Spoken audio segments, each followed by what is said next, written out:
What's up, wrestling fans? It is once again the Tekmaster, and we are on the Shadow Knows Network. Hey, I was listening to Busted Open on Sirius XM, early this morning, and I got to thinking, okay, how is Cody Rhodes and Dusty Rhodes? How is this storyline similar, or how can it be similar? So let's think about this for a sec. So Dusty Rhodes, okay. He gets screwed at Starrcade 1984. Okay, I don't know if you guys remember that. Some of you may be old enough to remember that. Some of you may not be old enough to remember that. But that was basically stopped due to ref stoppage, right? So then in Starrcade 85, there was the disqualification victory. So Dusty Rhodes got screwed, okay? So we're talking about he gets screwed at Starrcade 84 by ref stoppage. He gets screwed at Starrcade 85 by disqualification.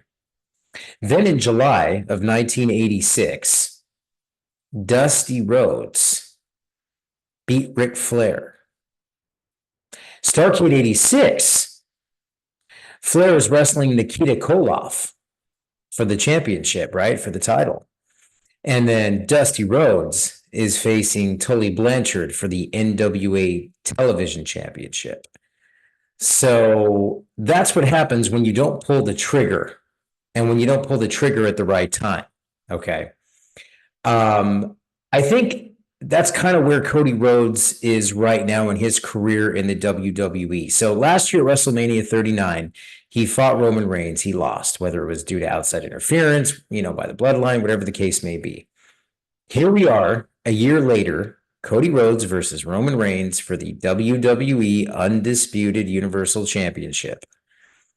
So I think that what happens is, at some point in time, if Cody Rhodes loses at WrestleMania 40, I don't think that people are going to care about Cody Rhodes very much more after that. I think that's kind of, like what happens. I think that's the ramification. That's the consequence of, having a match like, Roman versus Cody for the second year in a row, and you've got this storyline and you're building up to something major. And it's just crazy, it's just crazy. And what happened to Dusty at the end of 1986, unless he would have beaten Ric Flair for the title, if he would have won that title the first time, I think it would have meant a lot more, and Dusty's reign and Dusty's career would have been a lot different. Now, Dusty had an illustrious career, don't get me wrong, but I think at that point in time, I think it would have been, a lot different. But that's, how I feel about Cody Rhodes right now. If they don't pull the trigger, especially with the record crowds that the WWE is, having right now, the record merchandise, the merchandise that Cody Rhodes is selling for the WWE right now, it's number one. It's number one. I mean, it's unbelievable. If the WWE decides even to wait till, SummerSlam, if Roman Reigns goes over at WrestleMania 40, and the whole plan is for the WWE to wait until, SummerSlam or Madison Square Garden to give Cody Rhodes the championship, it's not going to mean a damn thing. It's not going to mean very much. Put it that way. It's not going to mean very much at all.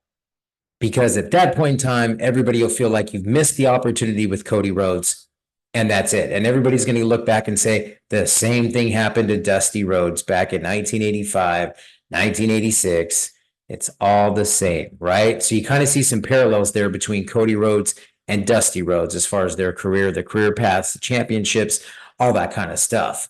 I will say too that, during that time, I don't know if, a lot of fans remember, but there was also a slight revolt when Dusty got screwed and when Dusty didn't, get the championship, back in those days. So the same thing can happen, with Cody Rhodes. I mean, WrestleMania 40s in Philadelphia, the fans in Philadelphia are ruthless.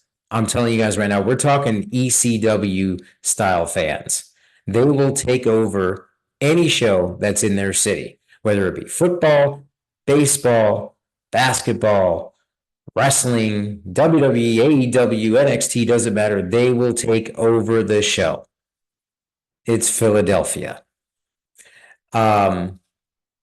So I don't know. I mean, it's just going to be interesting to see what happens. Cody Rhodes also was on, I think he was on like ESPN. He was on a show this morning.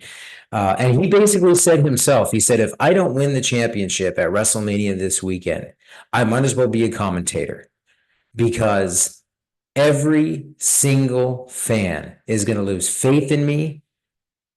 And that's pretty much it. Now, there's also a stipulation involved where if Cody does not win the championship, he cannot challenge Roman Reigns for the title as long as Roman Reigns holds the championship. So that's another thing.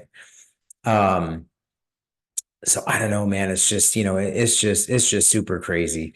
It's insane. Now let's look at a couple different scenarios here. So what if Cody wins? Where does Cody go from here? First person that comes to mind is Randy Orton. Randy Orton could come out on Raw, congratulate, Cody. Boom, RKO sets up a phenomenal feud between Randy Orton and Cody Rhodes. I mean, he could also, even go back to Roman Reigns, right? He can go feud with Roman Reigns, and Roman Reigns can chase his, rematch clause or whatever the case may be. I mean, hell, Cody could even turn heel and face CM Punk or face LA Knight. I mean, that's a whole different type of scenario there as well. Would you like to see Cody Rhodes go heel? I sure as hell would. That would be awesome. So now what if Cody loses? Okay, here's the other scenario. If Cody loses, what happens? Where do you go from here? Well, one, Roman Reigns continues the reign of the WWE Undisputed Universal Champion, at least until SummerSlam. Let him beat Hulk Hogan's record because nobody is going to come close to Hulk Hogan's record again. Roman Reigns is it, mark my words. So, you can go that route. You also have to look at this from a business perspective, right? So the WWE, if Cody loses, does anything hurt? I mean, is business going to hurt if Cody loses? No. You've got the bloodline. You've got so many different, superstars. But now Cody Rhodes pretty much is going to go away. I mean, if Cody loses and Roman Reigns keeps the title, Cody is now secondary. Okay, he's out of the picture. So you're going to continue to rely on Roman Reigns, which Roman Reigns is still your guy. He's still a guy that's bringing in putting the money and the food on the table, so to speak. So, you can do that. Roman Reigns can feud with Jey Uso. He can feud with Jey Uso. Hell, I mean, here's another scenario, WrestleMania. What if The Rock turns on Roman and the entire bloodline sides with The Rock, kind of like the Nation of Domination, kind of like The Rock did back in the day with the Nation of Domination. He kind of overshadowed Farouk and became the leader of the nation. So they can do the same thing here with the bloodline, right? And he can take over the bloodline. And the interesting part about this is that Paul Heyman can turn his back on Roman Reigns and join The Rock. Holy crap. And then you have Roman Reigns turning face, setting up a year-long feud with the Bloodline and The Rock for WrestleMania 41. Damn, I mean, there's so much that can be done here. It's just unbelievable. But I'm looking forward to WrestleMania. We'll probably have another video or two, uploaded here to the Shadow Knows Network. But thank you all very much for tuning in, for watching these videos. Tell me your thoughts. Leave your comments here on the Tekmaster's wrestling wrap-up video here on the Shadow Knows Network. It's great to see you guys, and we'll catch up again soon.